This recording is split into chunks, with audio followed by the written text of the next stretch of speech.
Hello, everyone. This is Sebastian from European Campaign Playbook. Welcome to another series of our Friday's Digital Lunch.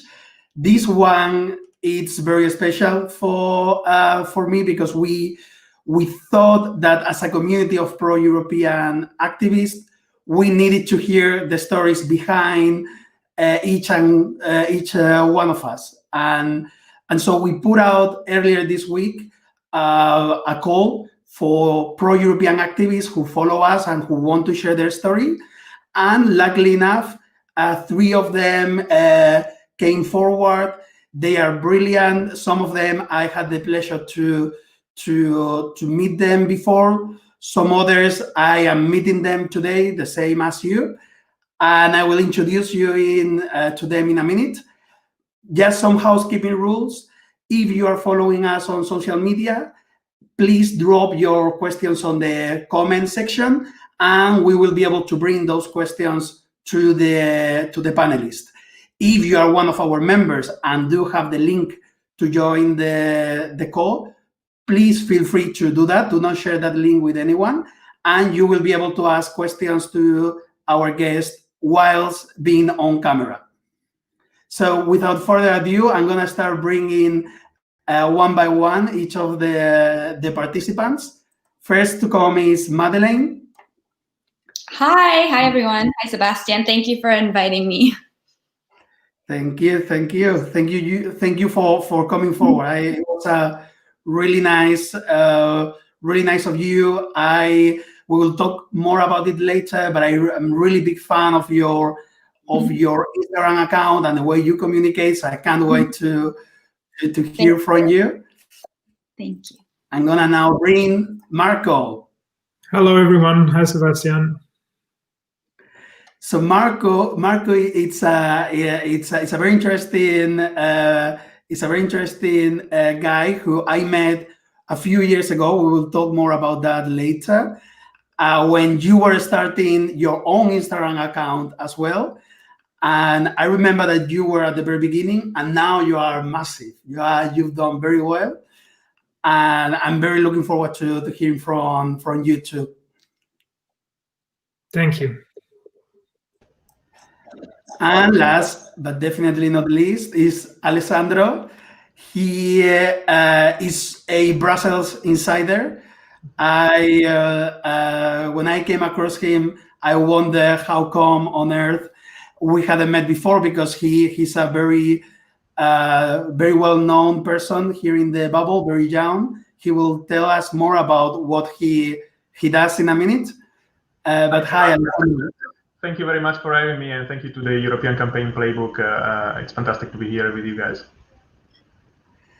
Okay, so let's get started. What I'm going to do is I'm gonna give you the floor to each one of you to explain what you do, why you decided to do it in the first place, lessons that you've learned.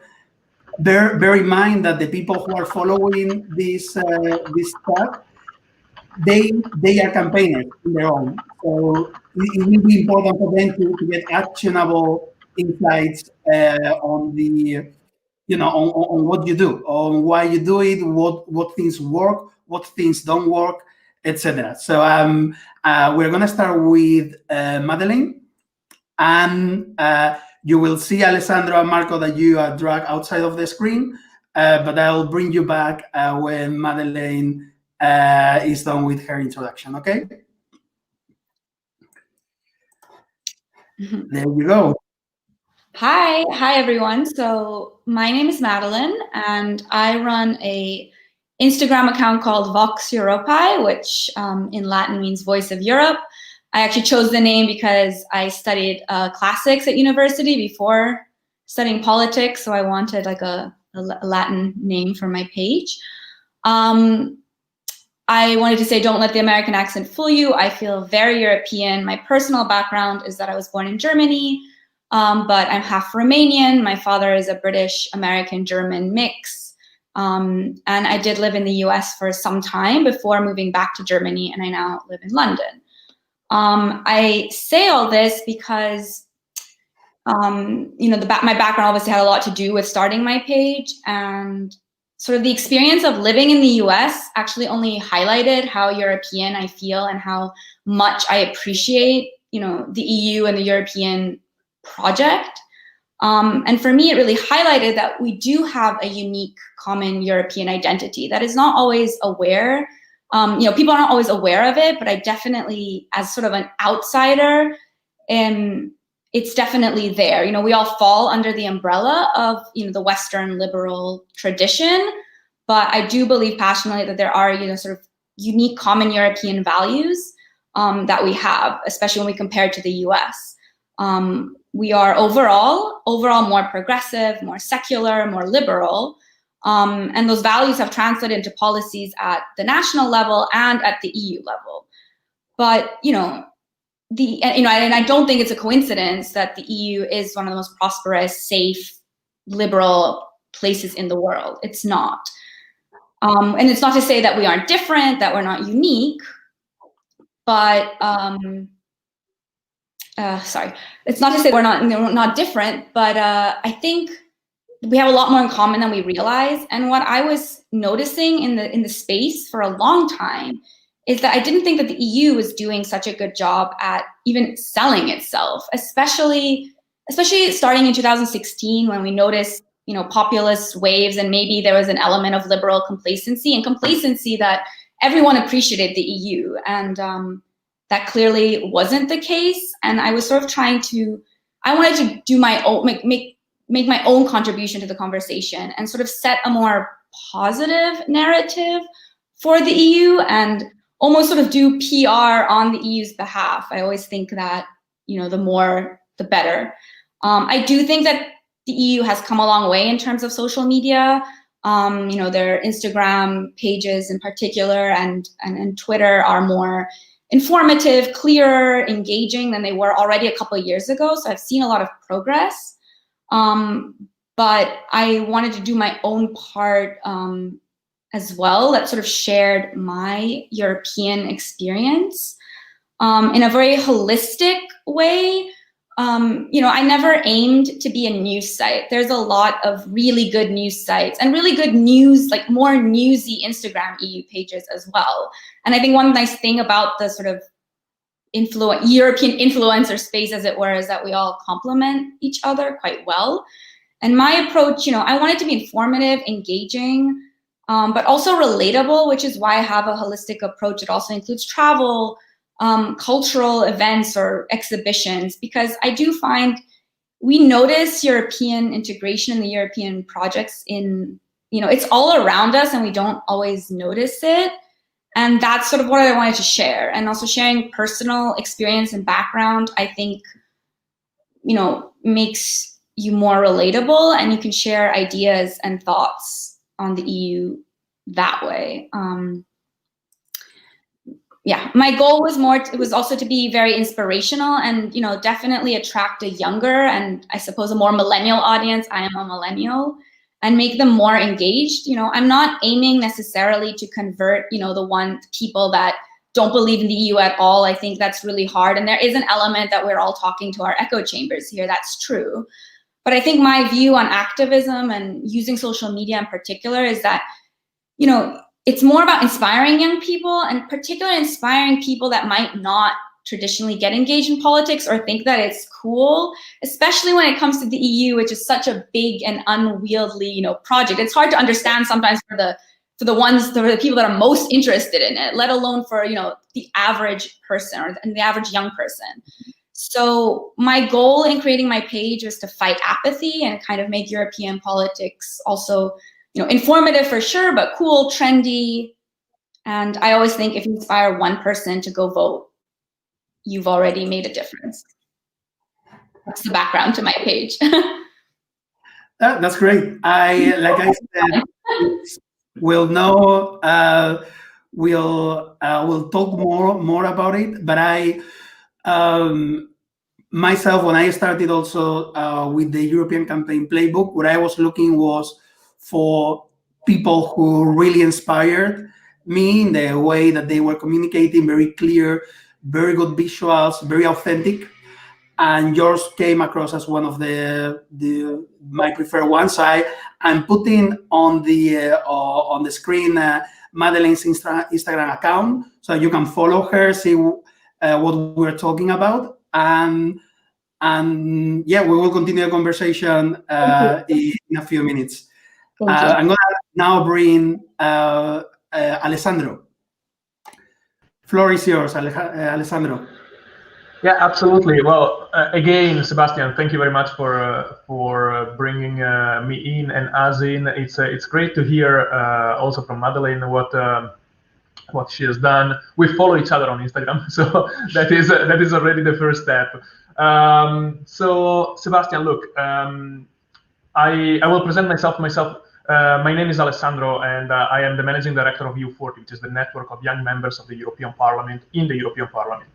EU40 was born about 10 years ago by the need of parliamentarians to not talk only among themselves, but to get out there. So the entire 10 years of EU40 have been all about the ability of the institutions in general, but particularly of the European Parliament, to be a bit out of the box, to try to do things that are a bit more interesting and a bit funnier and outside of the standard lines of communication that obviously the Commission has to keep, the Parliament has to keep. You know, they are institutions, but sometimes and oftentimes we forget that behind institutions there are people, and the people compose Europe, the people compose the European Parliament, the people compose, you know, the European Commission, etc. And it is the people side that we oftentimes forget when we talk about budget, when we talk about, you know, legislation. We forget who does that and who it is for that we are doing that. And so this is a bit the idea of EU40. I started with EU40 about 2 years ago, and that fit very much in line with the idea that I had about the institutions, because on a personal basis, I also had several, you know, ideas and projects of how to bring Europe closer to the eyes of young European citizens specifically. So I'm perfectly in line with Madeleine on this, and we try to preach to the same idea. Now, what we have done with EU40 a series of campaigns, which were trying to, you know, boost a bit this connection with the outside world. Maybe later I can show you a couple of videos or a couple of images of what we have tried to do. And on a personal level, I, together with a group of friends, we founded the network of young Italians in Brussels and in Belgium. So we try to get out there as well in that sense. This year, I tried to represent the European Union at the G20 Youth Engagement Group, so at the maximum levels of the G20. So we tried there, you know, to say, hey, we are young people, we are here. Sometimes you're right in saying we are not interested in politics, but this is not because we are not interested in the core of politics and the ideas. We have a lot of ideals and ideas, but it is sometimes hard for us to get into that part of the conversation. And so this is what I try to do there. So in a nutshell, maybe then we can have a conversation with Marco, Madeleine, and you, Sebastian, that you are absolutely stunning with your work in the Parliament and with the work of the European Campaign Playbook. But in a nutshell, maybe my 2 cents on this would be, on one side, we need to make sure that the European Union gets to the core and to the hearts of the people, but also we need to do the other way around. We need to bring the people to the European Union, and this is what I think we're all trying to do.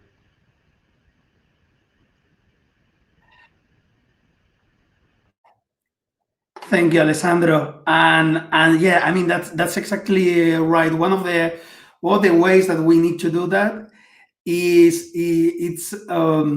there's no only one way, which is why I appreciate that each one of us is bringing something different to the table. You have decided to work for an organization that is working elected representatives, very young ones. I work in the European Parliament, and we have a couple of more members of the community who will join us later and also work at the European Parliament. We can tell you that I think it echoes and the politics and society at large. It's a very old dominated environment, fair enough. They make the majority of the population. But it is true that working in parliament, you need to tell us more about that. It's for someone who is young, who comes from the outside world, from the private sector, it's quite a shock.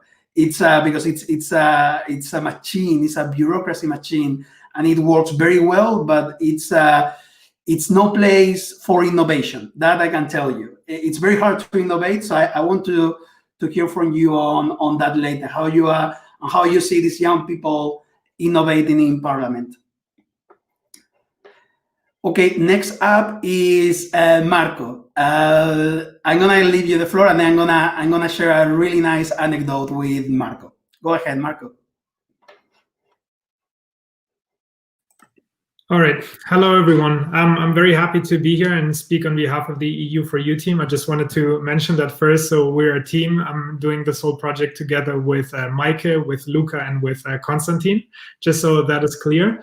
And the core idea of the EU4U project, which you can find on Instagram, eu.for.u, was that we saw how low the youth voter turnout was, both in the Brexit referendum and in previous European elections. And we know, of course, that us as younger people, we are the ones who are going to be living with the consequences of political decision for the longest time. So we wanted to make sure that people are aware of what these political decisions include on the EU level, because oftentimes, especially young people, are not quite aware how far-reaching EU politics are in our everyday lives, whether that is our drinking water, whether that is the food we consume, whether that is protection from chemicals, of course, obvious things like the freedom of travel, having no roaming when you make phone calls in a different EU country, all of that stuff. We wanted to basically prepare it in a way on social media that makes it very tangible for people, and that they understand that every single step you take is in some way or shape influenced by the European Union. So you should definitely participate in democratic elections to make sure that the next steps that are going to follow the already existing ones are going to be taken in your favor. And that is something that you can identify with, and that is something that is going to help you and pave a way for a better future for you and other young people in Europe. And we structured our account in a way that every week we would cover a different topic that ranged from environment to youth in the EU to Brexit to transport and so on and so forth. And for each week, we always had 6 posts. I would quickly like to share the screen just so you can see what that looked like. So I hope that the screen is seen now. Yes. So as you can see here, we started with environment, and each week we covered a different topic. And all of those topics are always presented in a very dialogue style way. So for example, if you go to youth in the EU and click on Erasmus, as you can see, we first start with a very, very general description. Erasmus, what is that? And then we continue to explain what it actually is, what it can do for you, and how it can change your life. And we did this with, as I said, a variety of topics, and continue to do so now. And our core idea was, next to making people understand what these rules mean, how they can reach the people who make those rules. So we explained in a very brief, very easily understandable way, what is a MEP even? How can you reach MEPs? Where are their contact details? How can you use EU channels to make your voice heard? Because all of those things are out there. They can be easily reached actually online, but if you've never heard about them, it's very difficult to find out how to do that exactly. So that is where we stepped in, and we've been very lucky to have an amazing community who supported us a lot along the way. And just to give you some numbers, so in the last week before the European elections, our viewership was around 250,000, which was great. So we could actually reach quite a lot of people and get in touch with them. So we had great dialogues. We had a lot of people who requested topics to be covered. We had a lot of people who asked us how they can vote, where they can vote, and we were lucky enough to provide them with the information, and very glad to have been able to contribute to, well, expanding youth voter turnout, because that's what it's all about for us. Thank you, Marco. And here's my anecdote. So I came across with Marco, but not only Marco. So I really want to stress that point. That is, Marco is Luca Scotellano, Mike Steen, and Constantine Tran. So if they are watching us, great. I mean, it would be great to have you all at once. But I think Marco is doing a pretty good job representing you. And I came across them when we were running the probably you know about it, but it was the This Time I'm Voting.eu campaign. Which it was intended to increase turnout ahead of the last year's European elections, especially among the youth. And then I came across Marco's Instagram account, and we wrote an article that we published on campaigns and elections, a very well established and very influential magazine in the United States. And I have the article in front of me, and it is great that you have kept loyal to and very loyal to what you intended to do, because you I can tell you it's you were talking about the visuals and the layout, the personalization of content, how to reduce complexity. So that's all in the article. But I can see here that at the time, and that was on May 2019, you had 5,500 followers. So how many do you have right now? Right now we're a little above 10,000, so 10.3 thousand roughly. So that's in the course of I mean, you've been able to double that, and I'm pretty sure that if we connect again in 1 year, you're gonna double what you already have. So really good work. Yeah, of course. All right, so now you know a little bit about our guest. I want to start. There are a few questions already coming on social media, but I would like to start with my own question. Okay, that's the privilege of the host, and then I will shut up. I was reading. Let me put me here. So I was doing some background reading before, something that actually Madeleine. I think it's one of the books that you recommended on your account. I think it's that one. Very, very insightful book, and it was talking about why democracy keeps eroding, and why even people who benefit from our societies, people with high levels of education, people who are winning, who are are part of the global elite, even. And they are part of our friends, why they are taking even more nationalist and populist and anti-democratic views. And so I thought that I wanted to get your view. I think that the anti-democracy or anti-EU camp, they've been winning for some time, because they have really committed activists, people who had a lot of influence and who have used that influence to push for certain views, to probably looking for some favors, political favors, maybe, I don't know. But what is your experience about how democracy in your own countries? You come from different countries. We have Italy. Marco, you are a little bit all over the place, like half German, Croat. Madeleine told us that she was from Romania, but parents from the States, now living in the UK. How do you see the state of democracy, and what you are trying to do to counteract that wave of populism and nationalism? I'll give the floor to whoever you want to go first. Okay, we'll go with Madeleine. Okay, perfect. You're on mute. 1 sec. That's, by the way, the most. What? Yes. There you go. Sorry. As I sort of touched on briefly in my chat, I have come across obviously some detractors. I think we all have come across people that have commented on posts with, blatant disinformation or even racism and xenophobia for sure.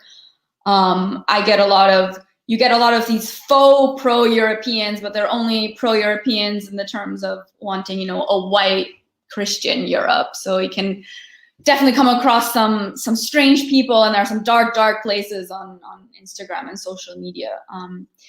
But as I sort of said, my goal is to inspire those that maybe wouldn't get involved in politics, because I think it is just so hard to convert people that are extreme, especially when we live in two different realities. It's really tough. So I think the best thing that we can do is to sort of fight disinformation, be informative about the EU and what the EU does in a very clear and inspirational way, which is also why I like so much what Marco's page does. It's sort of very digestible.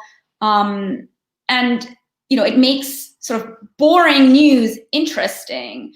I kind of like it when politics are boring, because it means, politics is complex, it's big, it's not always exciting. We don't want politics, we want it to be inspiring, and we want to inspire people, but, boring politics also means that it's working in a way, because it's due to compromise. So it's sort of how we can get that across to as many people as possible, that, the EU is good at what it does, and, keep people interested in it, I suppose. But yeah, fighting disinformation is a really important part of what we do, I think. Great. And bring in Marco, perhaps? Sorry. Okay, sure. So we get a lot of comments actually from people who try to spread false information. And to be honest, our way to dealing with that is always just exposing them in the comments, providing very concrete sources, very elaborate responses to whatever they are making up, because that's literally what they are doing most of the time. And we also ask back questions. We ask them to prove what they are saying, to give us an actual source, to give us actual ways we can find out more about that, because we know that those ways don't exist, since the information is fully fabricated to begin with. And luckily, because we have quite a large audience at this point and a lot of very pro-European followers who are very informed, they often jump into the conversation as well and help us. And I think that is something that is extremely important to mention here, because we always like to be in dialogue with our followers, and we like to show them that we care about their opinions, and they know that they are always welcome to chip in whenever possible. And uniting people across Europe who have who are like-minded is so crucial, because the best way to find disinformation, misinformation, whatever you want to call it, is to fight against it together. You cannot do it alone. It's impossible. And as Sebastian said, those people are very organized. They have strong collectives, and our best response to that, in my opinion, is to form those collectives as well and find like-minded people. And again, do our very best to expose them with facts. I know it's very repetitive, it's very boring, and it's also quite exhausting, because you have to keep saying the same thing over and over again. But it's the only way, and the more people do it, the likelier it is that those who actually fell into the trap of fake news will find out what the actual situation is, and then spread that word in their friend circle as well. That's what we try to underline every single time we post something. We always tell people, please spread the word, and please also do your own research. Of course, we try our very, very best to provide you with concise and correct information, but we are never claiming any type of moral high ground or say that this is the only truth. Please, please, please do your own research. We provide a gateway into the information, but you have to really dig deeper to understand everything fully and holistically. And yeah, again, if you do that in a group, if you do that in a collective, it's much easier to get to the core of what the real information is.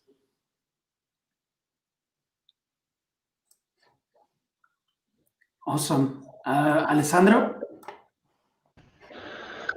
Yes, well, it is a complicated issue to me. Like it seems simple, pro-European versus anti-European. In the end, I don't think it's as linear as it seems to be. But echoing Marco, I think there is not an absolute truth.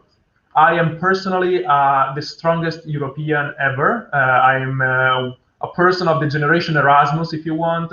I was born in a small village in Italy. I didn't even know what Europe was until I had the opportunity to go out there and experience what Europe is. And now I have the feeling that, with the pandemic that we're witnessing, we also, like the general and with spread population, start to think, okay, the Schengen idea, the ability to move freely, is something that I took for granted, and now that I do not have that granted right anymore, I think nothing explains better what Europe is or what Europe can do for me, even though obviously the situation is very dramatic. So I always try to look at it in a positive way. But I do not think, I think that for many years, as pro-Europeans, if you want, lived on a pedestal, thinking, okay, everyone else is either ignorant or is not understanding us, without asking ourselves what we did to make ourselves understandable. So this is what I think every one of us is trying to do. I love the word that Madeleine mentioned earlier, which is we need to make Europe digestible. And this is the story. Europe is something far away. Imagine even our capitals, where our governments are, can be very far away from where a person lives, or what a person's interests are. Now imagine Europe, which for like the seat is in Brussels, but for many, for Romanians, for Italians, for Greeks, for Estonians, it's like thousands of kilometers away. Well, that seems something out there. Then of course there is an entire populist, an anti-European narrative that says, okay, if we find an enemy outside of our national borders, then it's easier to campaign. And I can mention several Italians in that sense, unfortunately.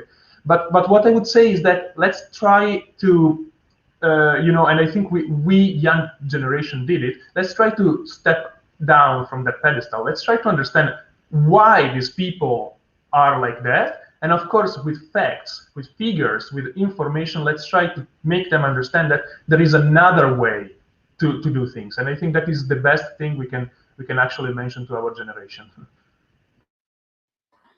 Okay, so I will keep that slogan, like let's get step down from our pedestal. I couldn't agree. Look, I couldn't agree more, and that is the reason why we're trying. All our members are trying to do this, because it clearly, with the work that it's done at political level, institutional level, is not enough.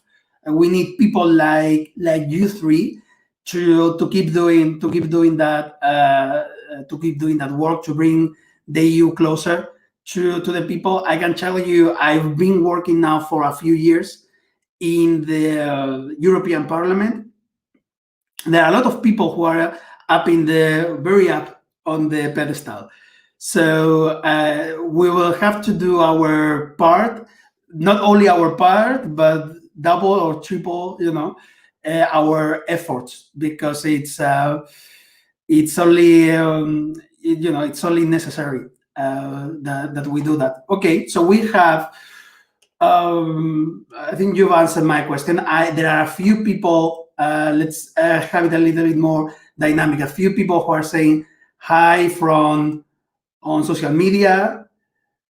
This guy, I don't know if it's one of your friends, Fabien, as well. There's one question on social media that I will bring now, which is from Claudio.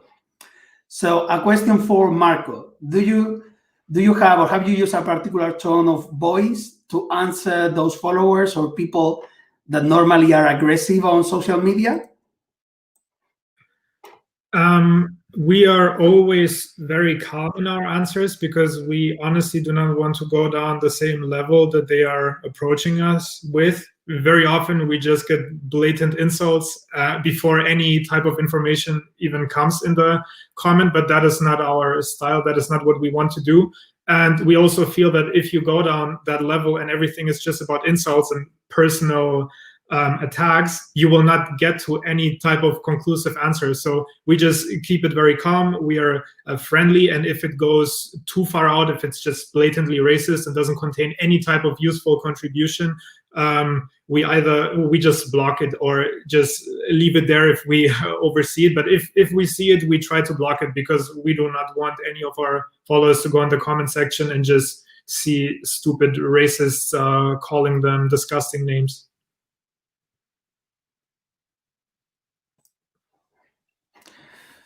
All right. Thank you, Claudio, for your question. That's okay. I have one, and then I will open it up to a very good friend, our very good friend Denesh. But you play most, or you do most of your work on Instagram, especially Marco and Madeleine. I know that you also are active on other platforms, but do you see Instagram? Do you feel like it is a better place where people are more ready to absorb information instead of, for example, Twitter, where you just go to really get all your stress out? How do you feel, doing the work that you do is influenced by the platform on which you are trying to do that job? Hi, yeah, so Instagram is my platform of choice, of course, and I am linked to the other social media platforms, so I post there occasionally, but I create all my content exclusively for Instagram. And I find it such a good platform because, it's visual. You can create, and now there is this trend. I don't know if any of you know this Instagram site called So You Want to Talk About. It's mainly based on US politics, but it talks also about issues like political correctness, politics of intolerance, et cetera, et cetera. I think it was the tolerance paradox, for example, is a concept they talk about. And Instagram is ideal because I don't think it's filled with that much political activism yet. So I do find it to be a little less hate fueled, and it's harder to get into these long conversations. People on Twitter just go back and forth for so long.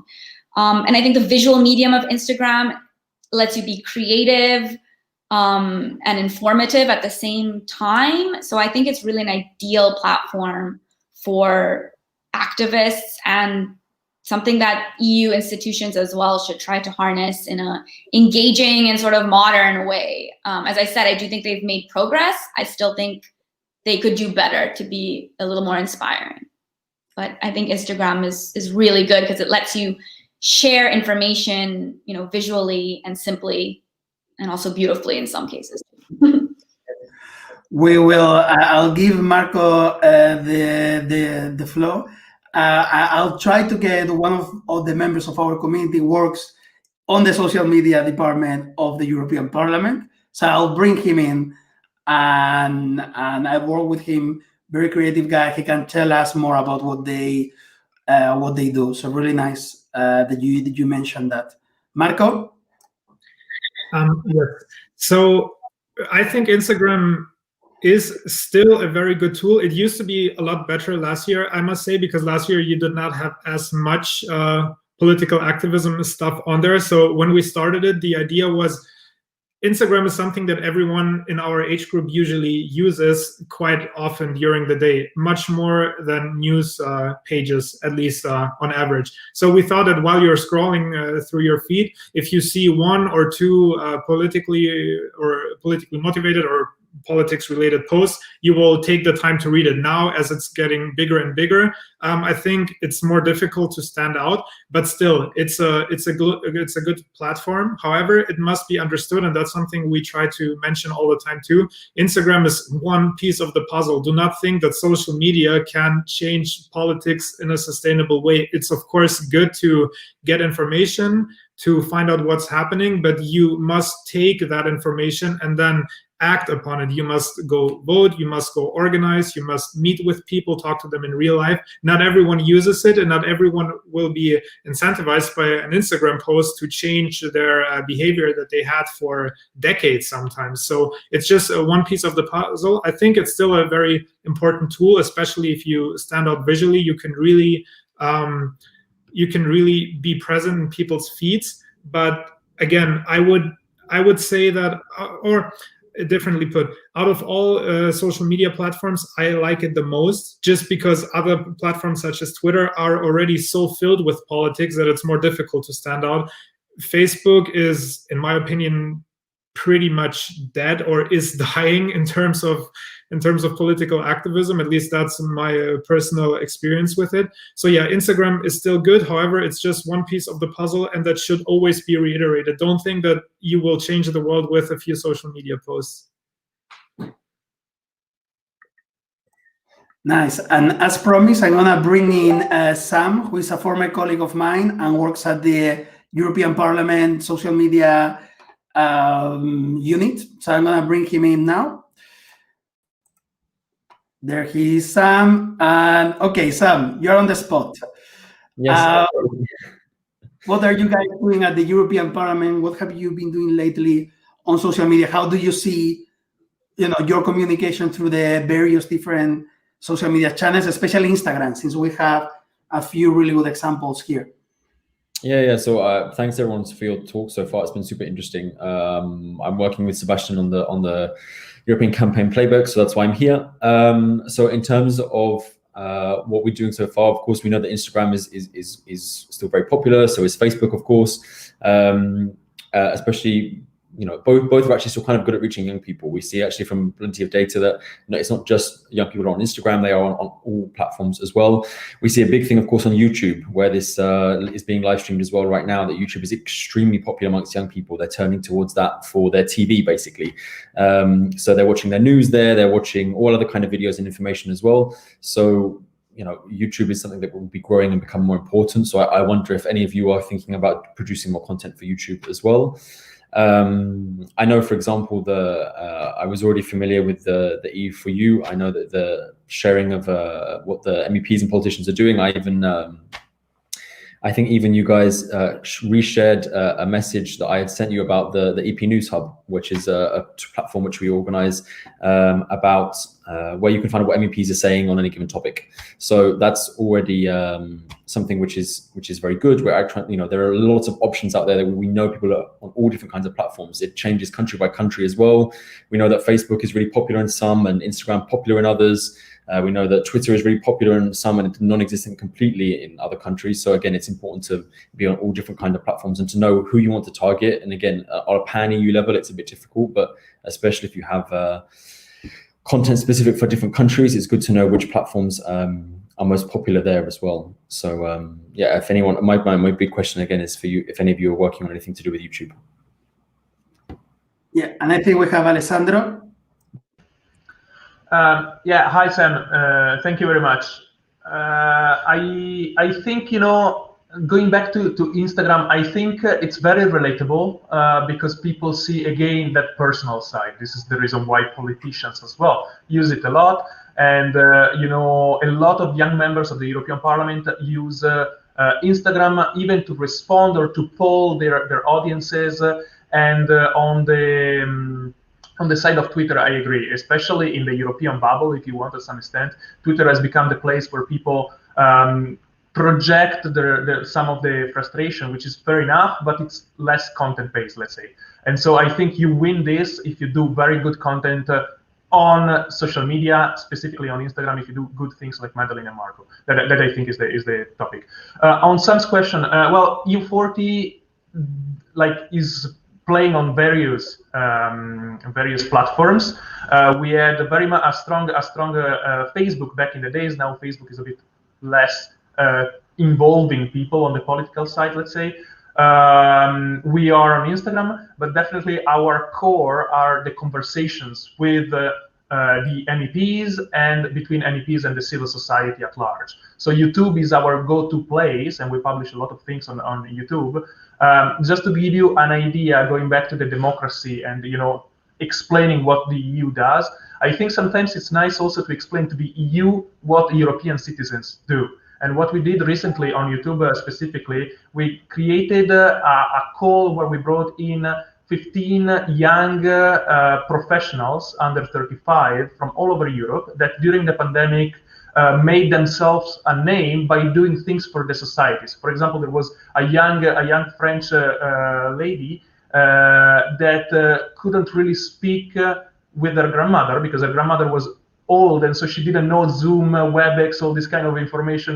And so she created an application that was a simple one button, where her grandmother could click on the iPad and get live streamed with and connected with the nephews and the granddaughters. So what happens there is that we bring to the political level best practices, which are great, and that they can, get in touch with to understand how to get to their peers. So this is something that works really well, and we do everything on YouTube, like we live stream all our conversation on YouTube, so we try to get out there. And I think that is really the best way to show that members of the European Parliament are like you. That was another campaign that we had where we showed, that that politicians are in the end, when you put two pictures one against the other, you wouldn't be able to determine whether a person is a politician or whether is a normal person like us, or like a worker that works in Brussels, etc. So I will drop you,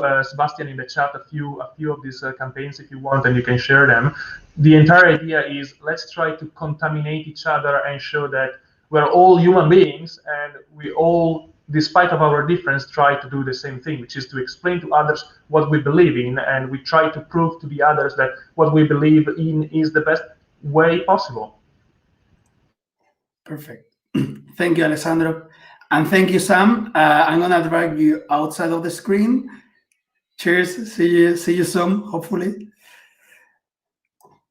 And now we have Denis. He's from Hungary, and he's a European campaigner, works in various initiatives. He can tell us more about it, and has a question for the three of you. Indeed. Danke, mulțumesc, hvala, efaristo, grazie, and köszönöm. Thank you for your engagement. I realize that much of the work you do is on a voluntary basis, and I really appreciate the work that you're doing. So I'm supporting a grassroots youth-led pro-EU movement called Save EU Students. And what they want to do, and they're watching actually this right now, so Dziękuję, Dominic, for tuning in, is they want to preserve the student rights that EU students have in the UK and UK students have in the EU currently. After Brexit, as you know, they're in a tough situation.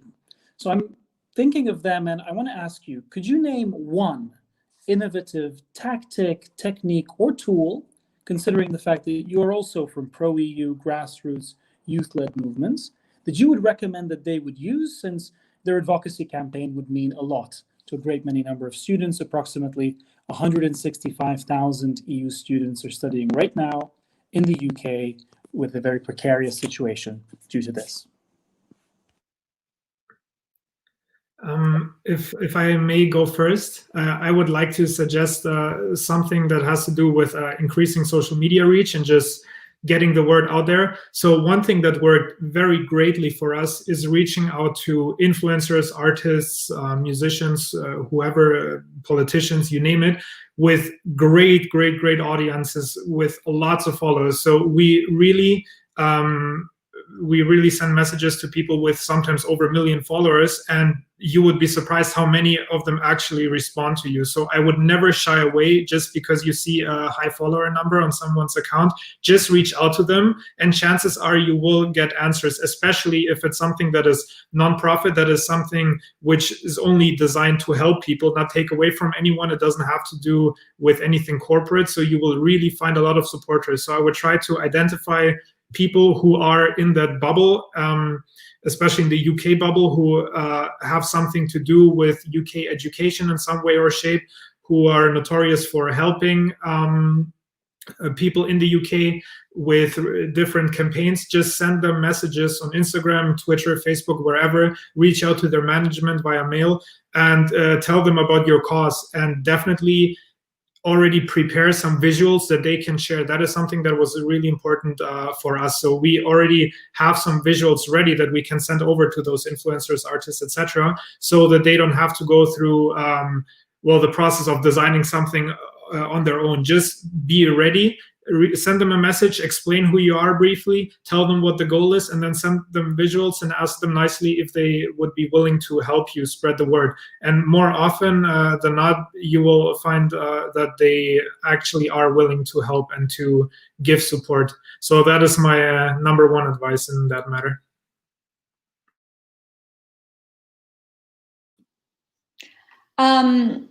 I totally agree with everything that Marco said in terms of reaching out. I also a lot of times, tag different pages, try to collaborate and get, interest in my page. But my biggest tip is, in terms of content visuals, is to have a very clear and simple design. So many social media accounts, like the posts are just almost too stuffed with information, too stuffed with photos. It makes it hard to understand, or it makes it, small text, too many photos. So if you want something to sort of be viral, there needs to be an element also of simplicity and of modern design.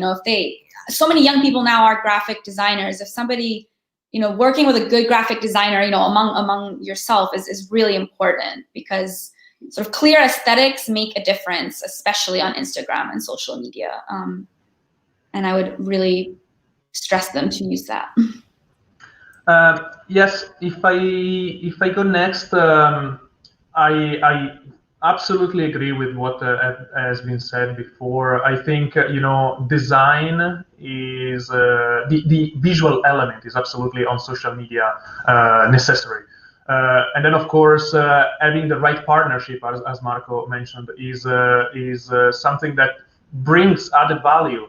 Other than influencers, which I believe are absolutely great, I also believe that bringing unusual people at the same level gives another value to the conversation.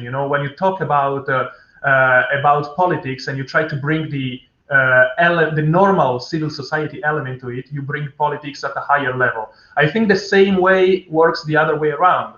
When civil society, and you talk about students, I think students think of politics as something that is far away, that doesn't touch them sometimes, and we see this with the electoral turnouts. Just consider Slovakia, for example. Less than 13% of the people voted in the last European election. So reach out to politicians. They do listen, and they are there for you to be touched upon, and to grasp some of the information that they have. And then maybe they can also use their social media power, their engagement, to help your campaign if your campaign is interesting. And I will give you just a quick example. I would have never thought that as a normal young person, I could get in touch with politicians of a certain level. And recently we organized a meeting with Tony Blair, so former Prime Minister of the United Kingdom, one of the most famous prime ministers, like people that really held the power back then in the days. And then recently we had a chat with the Secretary General of the United Nations. So and everything was simply because I dared to write them, hey, my name is Alessandro, I believe in this and that. Let's do something, because this is important for my generation and the peers like me. So do not think you are less than others. You are young and strong and have ideals. Use them to get somewhere, because it is possible. Grazie mille for that, Alessandro. And I think Yiji would be very proud. We just saw each other virtually, the Prague European Summit's Future European Leaders Forum. And if I could just add just one idea, I think it's very important for campaigners across Europe to connect and share these types of innovative, cutting-edge practices. So thank you so much all for joining us here at the European Campaign Playbook. Grazie mille. Thank you, Dennis. All right, we're going to start wrapping up, because the whole idea of this exercise is to find 1 hour in our busy agendas and just have this type of chat. I'm very happy with the conclusions, and I would like to ask you for one final round, I usually ask for sometimes it's a book, a movie that you want to share with the community. But I think that we in this occasion have a unique opportunity to tell the people who are watching, who remember we on our day-to-day we communicate Europe, we launch campaigns, we have the publish button on so many very powerful social media accounts. We are probably preparing for a campaign, national campaign, referendum, or simply we some of the people who are watching, for example, Claudio, the person who asked the question on YouTube, he has a consulting company. He has an agency. So that's the type of people that are following us today. So what would be your advice to them? You are activist, so you are you don't affiliate with a party, you don't affiliate with a person, you are doing it on your own. Of course, Alessandro is representing a group of influential MEPs, but what advice would you give to them on how to use you? Okay, how to use people like you who are creating your own network, who are creating your own influence network, and how they can reach out to people like you, to social media influencers, to make the case for in their campaigns, to help in their campaigns, etc. I would really, that's one of the questions that I get asked a lot, and I think it's where we, from the institutions, we get it wrong sometimes. So I'm really looking forward to hearing what are your thoughts, if someone has approached you, best practices, etc. I'm gonna have first Alessandro. Yes, well, as I mentioned, reach out to people. If you do not reach out to people, you will not get an answer, or you will not get necessarily contacted, and this is the first thing. I'm very active on LinkedIn, for example, on a personal basis, and I put there everything that I believe could be of interest of the people that do follow me, which is not necessarily many, but it's people that are following me for a reason. So why not to use that occasion to propose to them some content that could be interesting for them?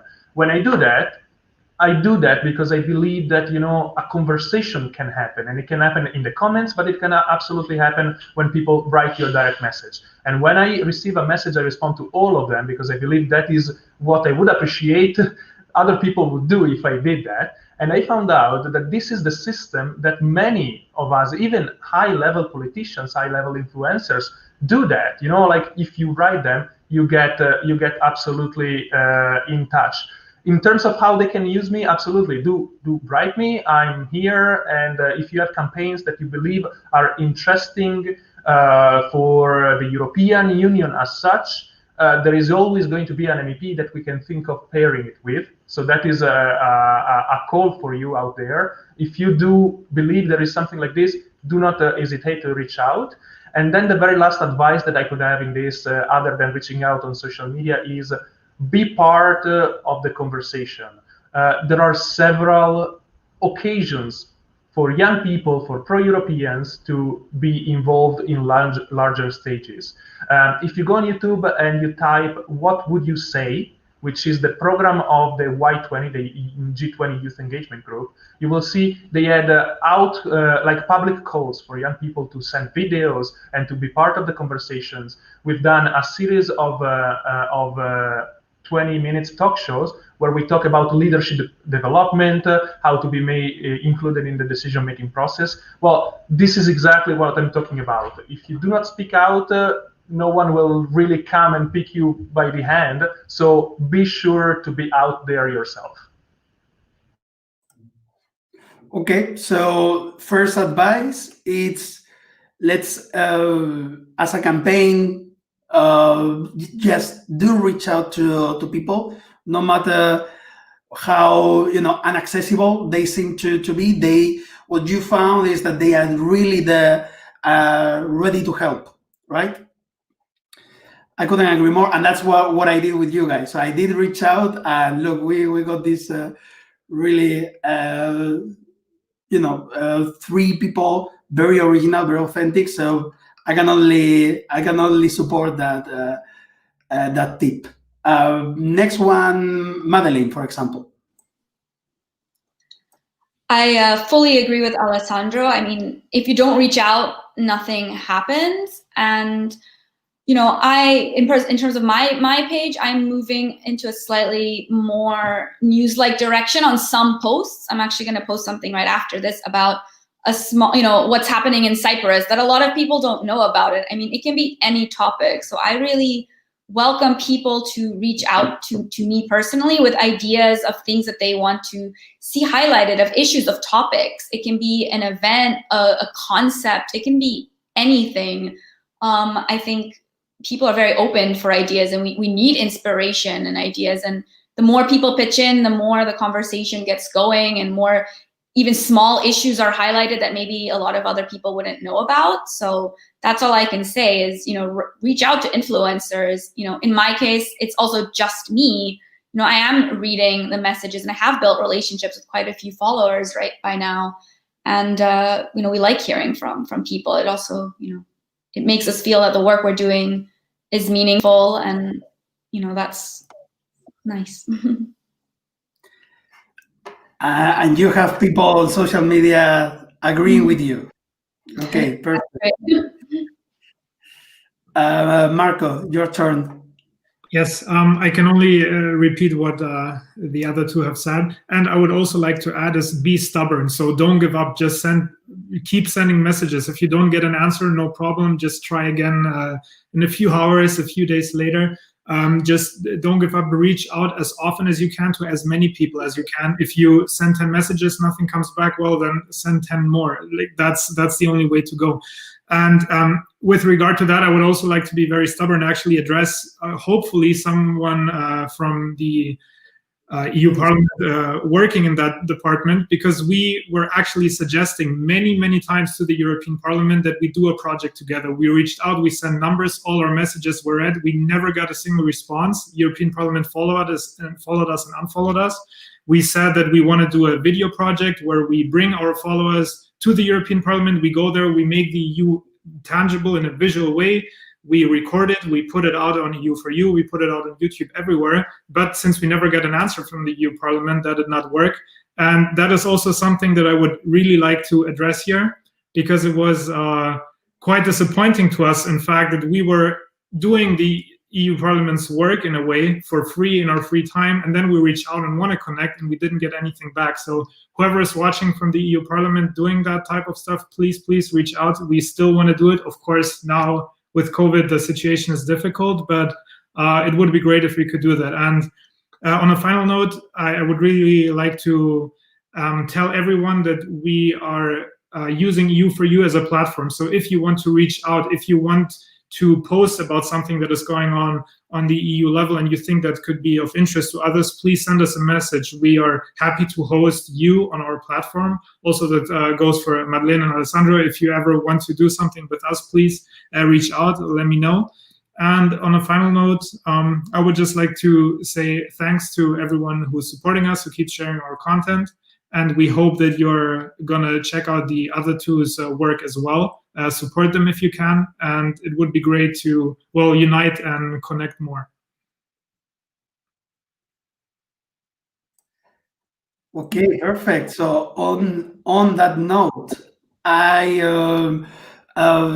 think we can wrap up now. From my side, I can only say, on behalf of everyone behind the campaign playbook, is to say thank you for sharing, for sharing your stories. This doesn't stop here. There is actually someone very active on Twitter who said the movement must keep going. So I wanna end up with this note. We need to do this more. This is only the beginning. As a community, we are here to help you and to help each other to do more things like this, to like Alessandro said, to step down from our altar, which we are, definitely, and to keep having fun, because I did have a lot of fun today. Hope that you too. Thank you for everyone who put the questions on social media, to Sam and Denesh for joining. And look, we keep in touch. The movement must keep going. Thank you very much. Thank you so much. Thank you. Thank you. Bye.